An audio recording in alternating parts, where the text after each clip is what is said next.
할렐루야. 다시 한번 오늘도 함께 예배하는 모든 담없는 교회 가족 여러분들을 주님의 이름으로 환영하고 축복합니다.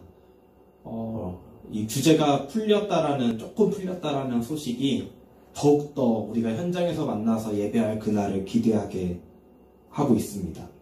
어서 속히 여러분들의 얼굴을 마주하고 예배하는 그날이 오기를 소망합니다.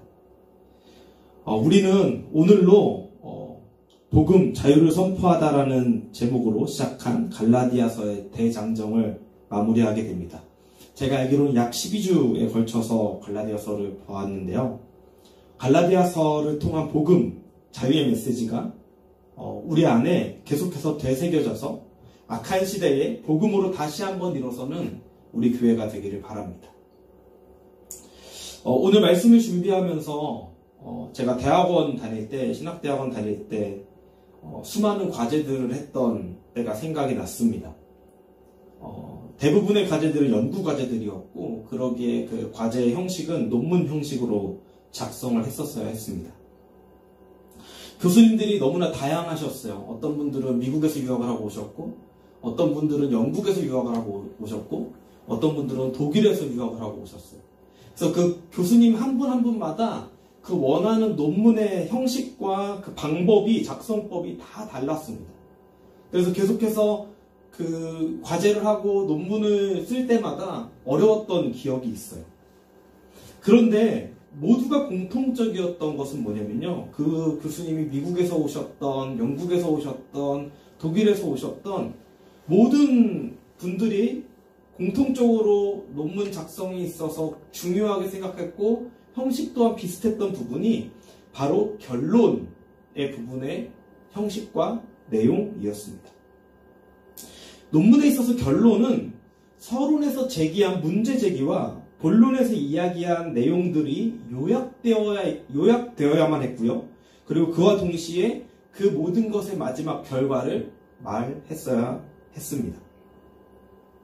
오늘 우리가 읽은 본문 갈라디아서 6장 11절에서 18절, 6장의 마지막이기도 하지만 갈라디아서 전체의 마지막입니다. 마치 한 논문의 마지막 결론과 같이 느껴집니다.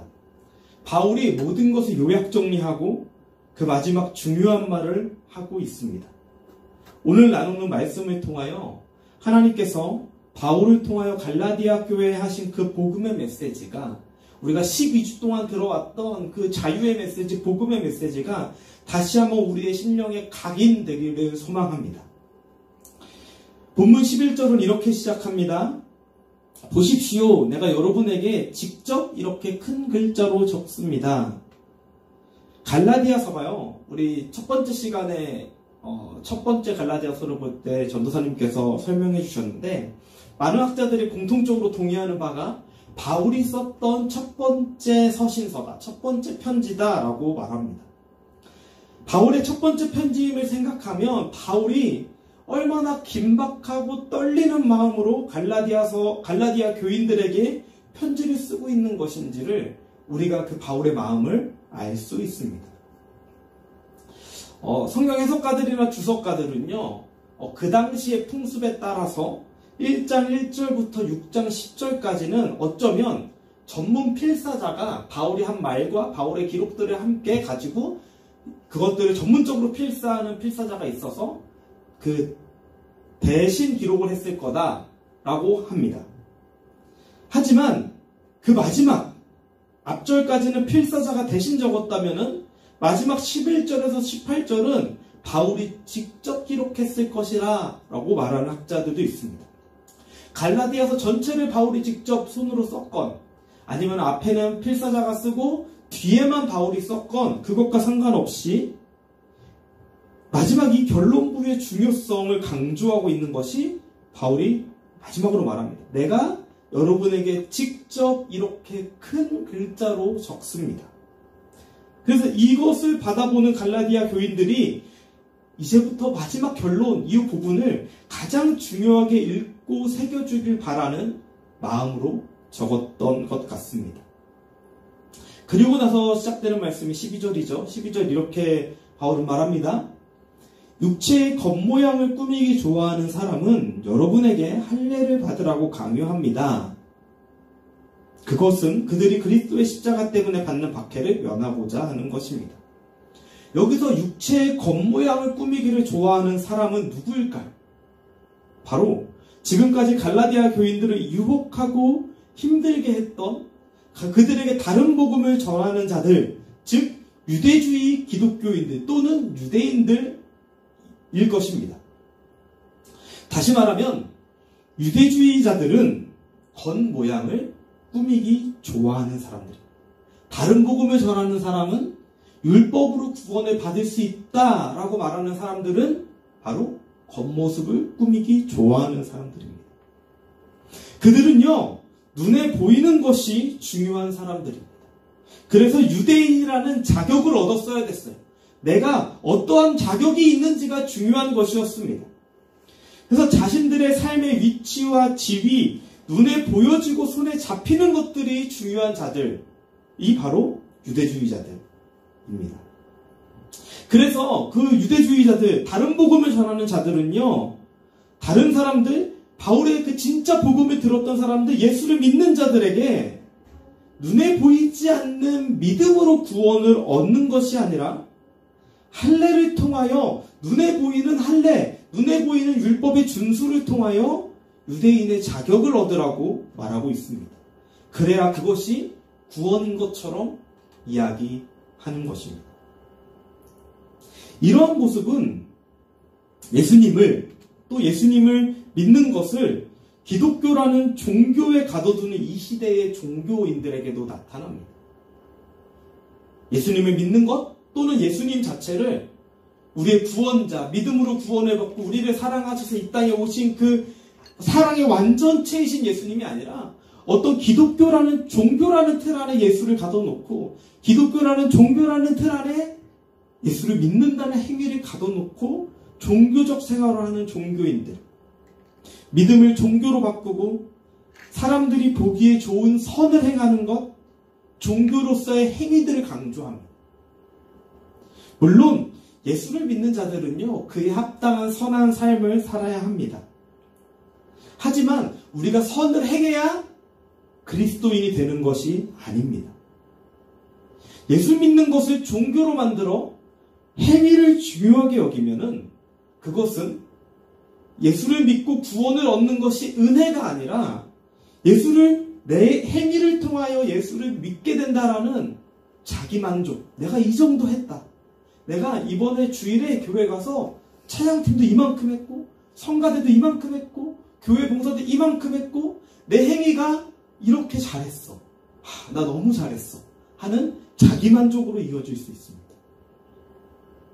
이러한 선한 행동, 남들이 칭찬하는 행동을 하는 것, 그것에 스스로 만족하고 그것을 취해서 그것이 좋은 신앙인 듯 착각하고 살아가는 것, 어쩌면 이것은 그 바울 당시에 유대주의자들, 행위를 통하여 구원을 얻을 수 있다라고 말하는 자들, 그래서 눈에 보이는 그것을 꾸미기 좋아하는 자들과 같은 것입니다.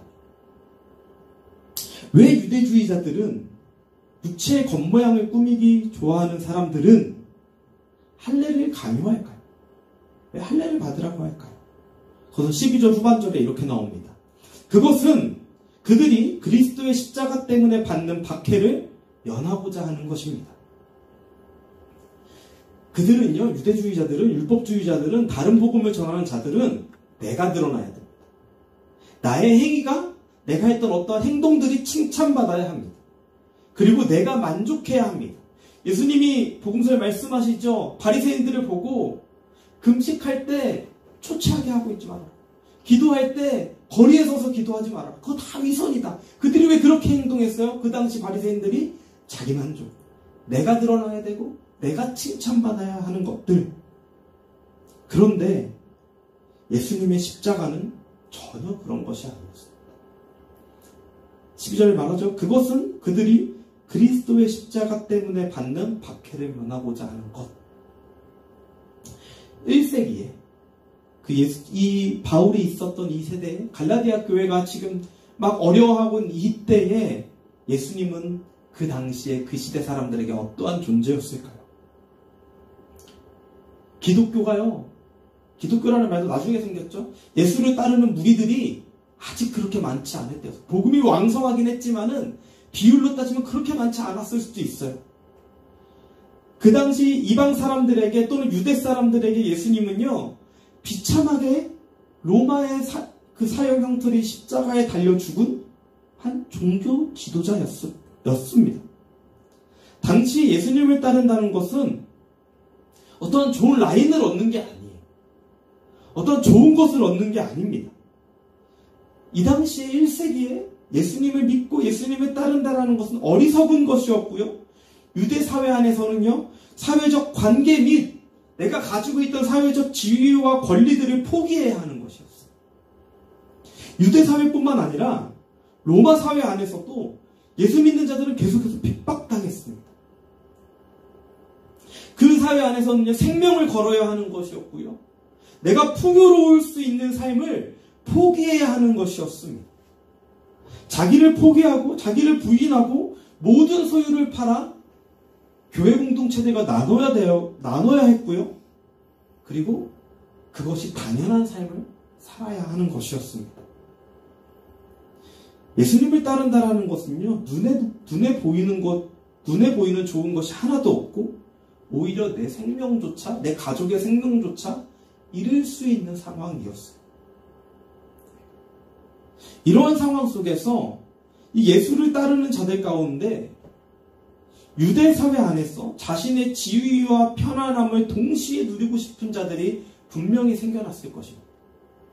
예수도 따라야겠고, 하지만 내가 예수를 따르는 것 때문에 그 당시 내가 포기해야 됐고 내가 받아야 했던 고통과 박해는 받기 싫은 자들.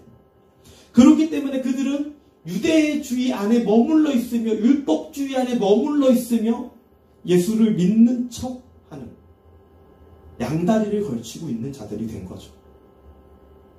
예수님의 십자가 때문에 받아야 하는 박해는 면하고 유대인으로서 누리는 혜택은 받기를 원했던 것입니다.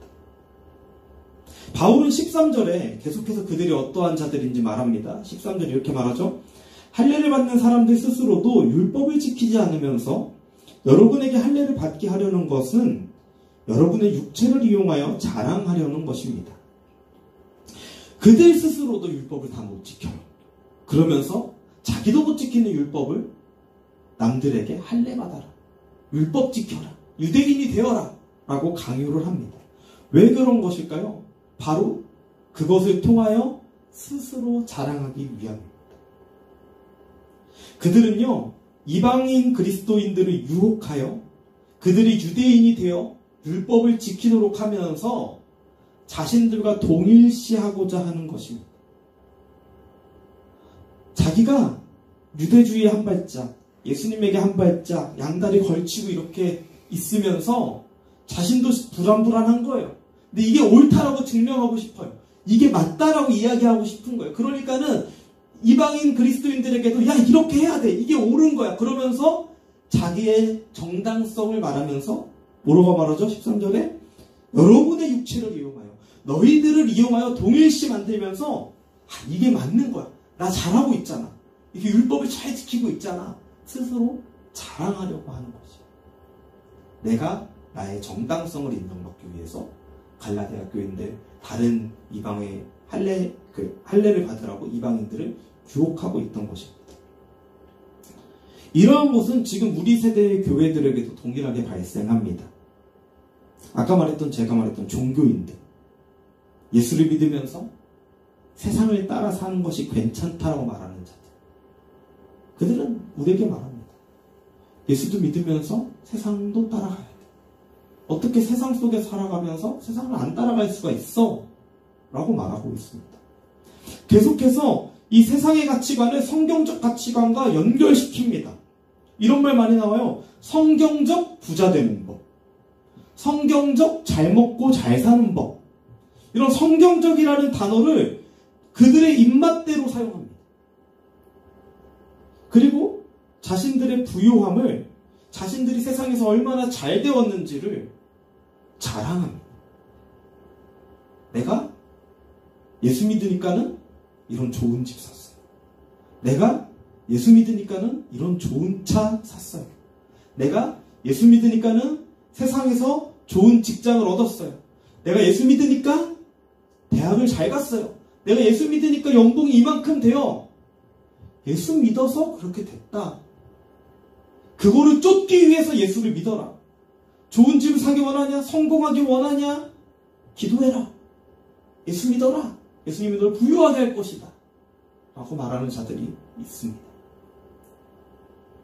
우리가 오해하지 말아야 하는 것은요, 하나님은 우리를 부유하게 하실 수 있습니다.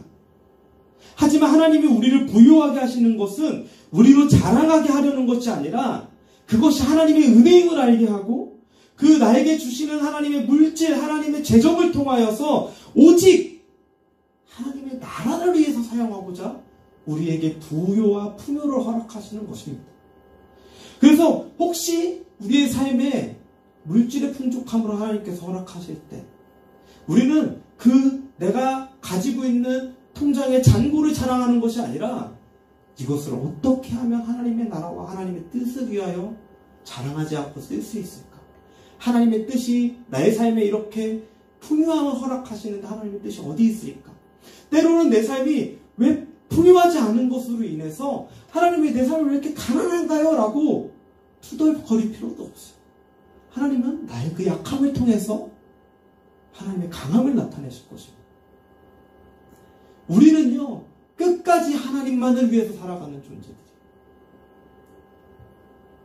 하지만 종교인들, 마치 그 당시 율법주의자들, 다른 복음을 전하는 자들과 같은 자들은요, 사단은요, 우리를 유혹합니다. 너 이것도 할 수 있고 이것도 할 수 있어.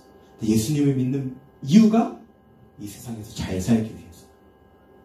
예수님께 기도하는 이유가 너가 지금 목표로 하는 어떠한 것을 이루기 위해서야. 라고 말합니다. 그런데 14절에 바울은 이렇게 말하죠. 그런데 내게는 우리 주 예수 그리스도의 십자가 밖에는 자랑할 것이 아무것도 없습니다. 바울 자랑할 거 얼마나 많아요? 바리새인 중에 바리새인, 히브리인 중에 히브리인, 유대 공유회 안에 들어가 있었고, 가말리엘 문화 안에 있었고, 바울이 가진 것만, 로만 시민권자였고, 바울이 가진 것만 가지고 자랑할 것이 너무 많아요. 근데 바울이 뭐라고 말해요? 내게는 자랑할 것이 하나밖에 없는데 우리 주 예수 그리스도의 십자가밖에 자랑할 것이 없다. 그렇습니다. 우리는 내 손 안에 있는 것을 자랑하는 것이 아니라 오직 그리스도의 십자가만 자랑해야 합니다. 고린도전서 1장 18절에 바울이 이렇게 말합니다. PPT는 준비 안 돼 있어요. 제가 읽어드릴게요. 이렇게 말합니다. 고린도전서 1장 18절에 개역개정으로 십자가의 도가 멸망하는 자들에게는 미련한 것이요 구원을 받는 우리에게는 하나님의 능력이다. 예수를 종교로 생각하는 자들에게는 십자가는 미련한 것입니다. 처참하고 비참한 사용 도구입니다. 예수가 죽은 것은요, 자랑할 수 없어요. 십자가를 자랑할 수 없습니다. 왜요? 창피하기 때문에. 예수의 십자가는 창피합니다. 그렇기 때문에 자랑하는 게 뭐예요? 내가 지키는 율법, 내 행위들을 자랑하는 것입니다. 그러기에 그들은 세상 사람들에게도 창피하지 않은 것들을 자랑합니다. 하지만 그 예수님의 십자가로 인하여, 그 복음으로 인하여 구원을 얻고 자유를 얻은 우리에게는 그 십자가가 창피한 것이 아니라 유일한 자랑입니다. 그 십자가의 은혜를 통해서 내가 죽음에서 생명을 얻었고 포로에서 자유됨을 얻었는데 어떻게 우리가 그것을 자랑하지 않고 창피해할 수 있겠습니까? 바울은 말합니다. 내가 자랑할 것은 십자가밖에 없다. 고린도전서 1장 22절에서 24절은 이렇게 말합니다. 유대인은 표적을 구하고 헬라인은 지혜를 찾으나 우리는 십자가에 못 박힌 그리스도를 전하니 유대인에게는 거리끼는 것이요 이방인에게는 미련한 것이로되 오직 부르심을 입은 자들에게는 유대인이나 헬라인이나 그리스도는 하나님의 능력이요 하나님의 지혜니라. 유대인들은요, 눈에 보이는 어떠한 현상들을 구해요. 표적, 이적을 구해요. 헬라인들은요, 우리 헬라 철학, 그리스 철학 많이 알죠? 철학과 같은 지혜를 구합니다. 하지만 바울은 말합니다. 유대인은 표적을 구하고 헬라는 지혜를 구하나 우리는 그들에게 십자가에 못 박힌 그리스도를 전한다. 그들에게 전할 것은 표적을 보여주는 것도 아니고 어떠한 지식, 지혜도 아니고 그들이 미련하다고 생각하는 십자가. 그리스도에 박힌 십자가에 박힌 그리스도만 전한다라고 말하는 것입니다. 이것이요, 유대인에게는 언제나 거리끼는 것입니다. 예수가 십자가에 죽고 부활한 것이요, 유대인들은 지금도 거리껴요, 유대인들은. 말도 안 되는 거예요. 하다못해 이스라엘에 라운드어바웃이 많은 이유는요, 십자가를 만들지 않기 위해서요. 이게 사실이에요. 그래서 라운드어바웃이 이스라엘에 많아요. 지금도 그들에게는 거리끼는 것이에요. 거절하고 싶은 거예요. 예수를 메시아라고 받아들이기 싫은 거예요. 이방인들에게는요, 말도 안 되게 미련한 것입니다. 로마 사회에 사형받아서 죽은 자를 신으로 여기는 거예요. 그 때문에 예수 때문에 우리가 구원을 받았다고 말하는 것은 미련한 것입니다. 그런데 그 예수를 주로 시인하는 자들에게는 오직 그리스도만, 오직 예수님만 하나님의 능력이고 지혜인 것입니다. 그러기에 자랑할 것은 내 부유함도 아니고 내 건강도 아니고 내가 가진 집도 차도 명예도 지식도 아니고 오직 나에게 생명 주신 그리스도 예수밖에 없는 것입니다. 오늘 본문 14절 후반에 보면요, 이렇게 나옵니다. 그리스도로 말미암아 내 쪽에서 보면 세상이 죽었고 세상 쪽에서 보면 내가 죽었습니다. 여러분, 너무 이해되지 않습니까? 예수를 믿고 구원을 받고 자유를 얻은 우리 쪽에서 세상을 바라보면요, 그들은 죽어있어요. 생명이 없어요. 그들에게 필요한 건 집도 돈도 차도 아니고 예수 그리스도의 생명이에요. 그들이 우리를 봤을 때는 미련 곰탱이들이에요. 어떻게 저렇게 미련하게 살까? 한국에서는 여름에 휴가 내고 휴가 가야 되는데 여름 성경학교 선생님들 따라갑니다. 휴가 가야 되는데 학생부 수련회 따라가요, 선생님들이. 부흥회래요. 주말 저녁에 그동안 일하면서 못 풀었던 스트레스를 풀어야 되는데 금요철에 가요. 토요일날 교회 봉사하러 가요. 주일날 좀 늦잠 자야 되는데 저희 교회도 그렇죠. 주일학교 선생님들 아침 10시, 11시에 와서 예배드리고 주일학교 섬깁니다. 세상 사람들이 봤을 때는 미련한 거예요. 왜 저렇게 살지? 근데 우리에게는 그게 뭐예요? 생명이에요. 혹시 내가 세상을 바라보면서 그들을 죽었다라고 보는 것이 아니라 나도 저렇게 살고 싶다라고 생각하고 있지 않습니까? 나도 저렇게 잘 살고 싶다. 눈에 보이는 대로 잘 살고 싶다. 여러분, 우리 안에 복음의 자유가 필요합니다. 그런 세상에 눈에 보이는 것들로부터 자유해질 수 있는 것들이 필요합니다. 우리는 세상이 불쌍해야 합니다. 생명이 없음에 불쌍하고, 그래서 예수가 없는 곳에 생명이 없고 그들을 향한 예수님의 마음이 우리에게 있어서 우리가 그들에게 다가가길 원합니다. 그들에게 빠지는 것이 아니라 그 세상으로, 생명이 없는 곳으로 우리가 가길 원합니다. 15절 16절에 바울은 마지막 결론을 선포합니다. 세번역 성경에는요, 15절 앞에 각주가 있고요, 이렇게 나와 있어요. 다른 고대 사본들에는 이 14절 머리에 이렇게 나와 있다고 합니다. 그리스도 예수 안에서는, 그러니까 이 말이 포함되어 있다고 해요. 그래서 그거를 합쳐서 읽어보면요, 15절에 이렇게 되어 있습니다. 그리스도 예수 안에서는 할례를 받거나 안 받는 것이 중요한 것이 아니라 새롭게 창조되는 것이 중요합니다. 바울은요, 마지막 결론으로 이렇게 말합니다. 그리스도 예수 안에 있으면은 할례를 받아도 되고 안 받아도 된다. 이게 중요한 게 아니다. 뭐가 중요하다 그래요? 오늘 설교의 제목이죠. 중요한 것은 새롭게 창조되는 것입니다. 라고 말합니다. 바울은 지금까지 믿음으로 의에 이르는 복음의 메시지를 선포했습니다. 그 하나님의 은혜의 메시지를 선포했습니다. 그리고 마지막을 새롭게 창조됨에 대해서 이야기를 합니다. 그렇다면 복음의 핵심, 믿음으로 의에 이른다라는 것은요, 무엇을 의미해요?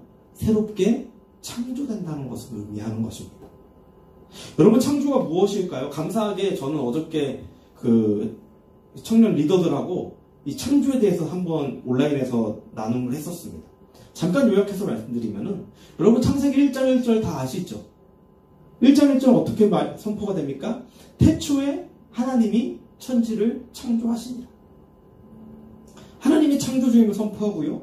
2절에 보면요, 땅이 혼돈하고 공허하고 흑암이 깊은 위에 있고 하나님의 영이 수면 위를 운행하고 계신다라고 말을 합니다. 창조 때의 모습이 어떠했는지 말해줘요. 혼돈하면서 공허하대. 뭔가 겹쳐지고 질서가 없는 무질서 상태이면서도 아무것도 없는 그런 상태가 창조 이전의 상태였습니다. 그리고 어둡고요. 모든 것이 물로만 가득 차 있었던 상태입니다. 그리고 하나님의 창조가 시작됩니다. 창조의 핵심은 두 가지로 나눌 수 있습니다. 혼돈을 질서로 바꾸시고 공허함을 채워 넣으십니다. 그래서 첫째 날, 둘째 날, 셋째 날은 혼돈을 무질서에서 질서로 잡으시는 작업을 하십니다. 하나님이 첫째 날 뭘 창조하시죠? 빛을 창조하십니다. 그리고 빛과 어둠을 나누시면서 질서를 잡으십니다. 둘째 날 뭘 창조하시죠? 물로만 가득 차 있던 곳에 하늘 위의 물과 하늘 아래 물로 나누십니다. 질서를 잡으십니다. 셋째 날은요, 하늘 아래의 물을 한쪽으로 모르시면서 땅을 드러나게 하시면서 바다와 땅을 나누시고 질서를 잡으십니다. 넷째 날에는 첫째 날, 둘째 날, 셋째 날이 무질서에서 질서로 잡는 사역을 하셨다면, 넷째 날, 다섯째 날, 여섯째 날은 공허에서 채움의 사역을 하십니다. 빛의 질서를 잡으신 곳에 광명체들을 채워 넣으십니다. 하늘과 바다, 하늘과 물을 나누신 곳에 하늘의 새와 바다의 물고기로 채워 넣으십니다. 육지와 바다를 나누신 곳에 육지의 동물과 마지막 하나님의 형상대로 사람을 창조하셔서 거기에 채워 넣으십니다. 그 모습을 보시고 하나님은 보시기에 심히 좋으셨습니다. 창조가 무질서에서 질서로, 공허에서 채움이라면, 우리에게 새로운 창조란 죄로 인하여 혼돈이었던 우리의 삶에 예수 그리스도의 십자가의 복음의 은혜로 죄가 용서받고 의롭다 칭함을 받는, 무질서했던 내 삶에 질서가 잡힌 예수 그리스도의 십자가와 은혜와 믿음으로 말미암아 질서가 잡히는 것이 창조일 것입니다. 끝없는 공허함과 갈망으로 계속해서 세상의 것들로 나를 채우려고 해봐도 채워지지 않는, 아무리 좋은 것을 사도 일주일 뒤면은 흥미없고, 아무리 좋은 집을 사도 더 큰 좋은 집이 보이고, 아무리 좋은 차를 사도 남들이 끌고 다니는 더 좋은 차가 보이고, 내 안에 계속해서 공허함 속에 살고 있는 우리 안에 예수님으로 충만하게 채워지고, 그 예수님으로 모든 것이 가능해진다라고, 예수님만으로 충분하다라고 고백할 수 있는 것, 바로 그것이 새로운 창조일 것입니다. 바울은 이 갈라디아서를 마무리하면서 가장 중요한 것은 이것인데 바로 새롭게 창조되는 것이다 라고 말합니다. 그리고 16절에 이렇게 말합니다. 이 표준을 따라 사는 사람들에게와 하나님의 백성 이스라엘에게 평화와 자비가 있기를 빕니다. 이 본문을 헬라어로 직역하면 이렇게 됩니다. 이 규례를 따라 사는 자들, 믿음으로 의롭게 됨을 믿는 자들, 예수 그리스도의 십자가가 자랑인 자들, 예수님으로 충분한 자들, 이들에게는 평화와 긍휼이 곧 하나님의 이스라엘의 자녀에게, 하나님의 이스라엘에게 있을지어다. 다시 한번 읽어드릴게요. 이 규례를 따라 사는 자들, 이들에게 평화와 긍휼이 곧 하나님의 이스라엘에게 있을지어다. 이 말은요, 하나님의 평화와 긍휼은 어디까지나 새 창조의 삶을 살아가는 자들, 예수님으로 인하여 무질서에서 질서로, 공허에서 채움으로 받은 그 새 창조의 삶을 살아가는 자들, 십자가로 말미암는 자들, 그들이 바로 그가 유대인이든 이방인이든 그들이 하나님의 이스라엘이라는 것입니다. 갈라디아서에 말하죠. 여러분이 바로 약속의 자녀들입니다 라고 말하는 것처럼 바울은 유대인이 이스라엘이 아니라 그 약속 안에 거하는 자들, 그 믿음 안에 거하는 자들, 새롭게 창조된 자들이 하나님의 이스라엘인 것입니다. 그래서 이것은 인종과 신분, 성별의 차별 없이 누구든지 그리스도와 성령 안에서 주어진 새 창조의 삶을 살아가는 자들을 말합니다. 즉 지금 예수를 믿음으로 의롭다 칭함을 받은 저와 여러분들이 하나님의 이스라엘입니다. 18절을 보면요, 바울이 마지막 축복의 말을 합니다. 근데 18절 전에 17절에 축복으로 끝내기 전에 17절에 의미심장한 말을 하죠. 이렇게 나와 있습니다. 이제부터 아무도 나를 괴롭히지 마십시오. 나는 내 몸에 예수의 상처 자국을 지니고 다닙니다. 이 말은 갈라디아 성도들이 그들에게 주어진 복음, 즉 새 창조의 삶을 살지 않고 다시 옛 삶으로 돌아가는 것, 그래서 바울의 선교 사역, 바울의 이 메시지가 헛되게 하는 것, 이것이 바울을 괴롭히는 거예요. 다시는 나를 괴롭게 하지 마십시오. 여러분들로 인하여 내 마음에 상처를 주지 마십시오. 그러면서 바울은 자신의 몸에 예수의 상처 자국이 있다고 합니다. 개역개정 성경에는 나는 내 몸에 예수의 흔적이 있다. 이것이 무슨 말이냐면요, 바울이 예수를 전하면서 십자가를 자랑하면서 받은 핍박과 고통의 자국들, 내가 자랑할 것은 예수의 십자가밖에 없다고 말하면서 내 안에는 그것으로 인하여 흔적이 있다, 상처가 있다, 회복할 수 없는 아픔이 있다, 자국들이 있다라고 말합니다. 하지만 그것은 영광의 자국이고 하나님과 성도들에게 자랑의 자국입니다. 바울은 갈라디아 교인들 또한 예수를 믿음으로 영광의 자국이 있기를 바랬을 것입니다. 2007년이었습니다. 제가 대학교 1학년 때였는데 제가 속해 있던 교단에서 청소년 연합 수련회를 했어요. 그리고 그 수련회의 주제가 흔적이었습니다. 이 갈라디아서 6장 17절 말씀으로 진행이 되었었습니다. 청소년들이 주 타겟층이었기 때문에 프로그램 중에 어떤 유명한 분이 오셔서 간증을 하는 시간이 있었어요. 근데 누가 왔냐면요, 전 지금 이름도 기억도 안 나요. 그때 당시 2007년 당시 어떠한, 정확하게도 기억 안 나요, 그 휴대폰인가 어떠한 CF로 한 자매분이 엄청 떴었어요. 한국에서 CF, 그 핸드폰 CF를 통해서 말도 못한 인기를 누렸던 그 자매가 간증을, 청소년들에게 메시지를 전하러 왔습니다. 그리고서 다른 내용들은 기억이 안 나요. 근데 이런 말을 했어요. 여러분, 연예계가 너무 힘듭니다. 연예계가 너무 더럽습니다. 죄를 짓기가 너무나 쉽습니다. 그리고 나서 그 청소년들과 교사 선생님들 앞에 자기를 위해 기도해달라고 합니다. 그 더러움의 현장에 가지 않으면, 그 더러움과 손잡지 않으면 연예계 생활을 계속 못할 수 있다는 거예요. 내가 거기에 타협하지 않도록 예수님을 믿는 믿음을 끝까지 지킬 수 있도록 나를 위해서 기도해 주십시오 라고 했던 그 장면이 기억이 나요. 여러분 아시겠죠? 저조차 기억하지 못하는 그분은 연예계 생활에서 타협하지 않았기 때문에 더 이상 연예계 생활을 현재 못하고 있는 것일 거죠. 잘 될 수 있었을 거예요. 그 더러움과 조금만 타협하면은, 제 기억상으로는 그때 당시에 그분의 인기는 하늘을 찔렀어요.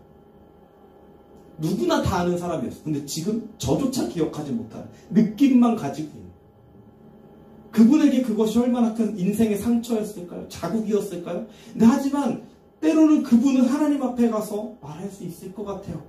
내가 그때 죄와 타협하지 않았어요. 그래서 비록 내가 세상에서 그 잘 나갈 수 있었던 것들을 포기했지만 남들은 손가락질 했겠지만 지금 나는 주님 앞에 당당할 수 있습니다라고 고백할 수 있지 않을까요? 여러분, 우리의 삶에도 타협할 수 있는 것들이 너무나 많습니다. 그 타협하지 않음으로 인해서 예수님 때문에 내가 다쳐야 되고 내 인생에 타격이 입을 수 있습니다. 바울은 그것을 예수의 흔적이라고 해요. 바울은 실제로 매를 맞았고 채찍에 맞았고 죽은 것 같이 거의 죽어가, 그래서 창밖에 내다 던져버리기도 했던, 그래서 주님이 살리시고 바울은 그것을 자랑으로 여기고 있습니다. 말씀을 마무리하겠습니다. 갈라디아서를 마치면서 우리는 복음, 자유를 선포하다의 메시지를 기억하기 원합니다. 여기서 자유는 세상의 부유함과 풍족함을 가지고 누리는 자유가 아닙니다. 돈이 너무 많아서 돈 걱정하지 않고 사는 자유가 아닙니다. 하나님의 백성으로서의 자유입니다. 사단은 계속해서 저와 여러분들을 공격할 것입니다. 유혹할 것입니다. 야, 다들 그렇게 살잖아. 이 정도는 괜찮아. 라고 말할 것입니다. 마치 뱀이 하와를 유혹했던 것처럼 말입니다. 너가 이거 먹으면 하나님 너 안 죽여. 하나님과 같이 될 거야. 아주 교묘하게 유혹을 할 것입니다. 그런데 중요한 것은요, 새롭게 창조되는 것입니다. 하나님의 질서와 예수로 채워지길 바랍니다. 우리의 모든 무질서했던 것들이, 종교적 가치관과 세상의 기준들이 하나님의 가치관과 기준으로 바뀌길 소망합니다. 세상의 돈과 명예, 눈에 보이고 잡히는 그런 것들로 우리의 공허함을 채우려고 했던 것에서 예수님과 성령님으로 충만하여지고 충분하여지기를 소망합니다. 그 안에서 주시는 하나님이 우리에게 허락하신 풍요함, 자유함, 삶의 여건들이 지금 내가 숨쉬고 살아가고 누리는 이 모든 것들이 하나님의 은혜임을 기억하고 오직 그 모든 것들을 하나님의 나라와 하나님의 의를 위하여 사용하는 저와 여러분들이 되기를 소망합니다. 혹 내 뜻과 내 생각과 다른 방향으로 주님이 인도하실지라 내가 원하는 것들이 내 삶에 이루어지지 않는 것처럼 보일지라도 끝까지 주님 신뢰하는 저와 여러분들이 되었으면 좋겠습니다. 갈라디아서 전체를 마치면서 갈라디아서 6장 18절 말씀으로 여러분들을 축복합니다. 담없는 교회 형제자매 여러분, 우리 주 예수 그리스도의 은혜가 여러분의 심령에 있기를 빕니다. 아멘. 우리 시간 찬양하고 기도하겠습니다.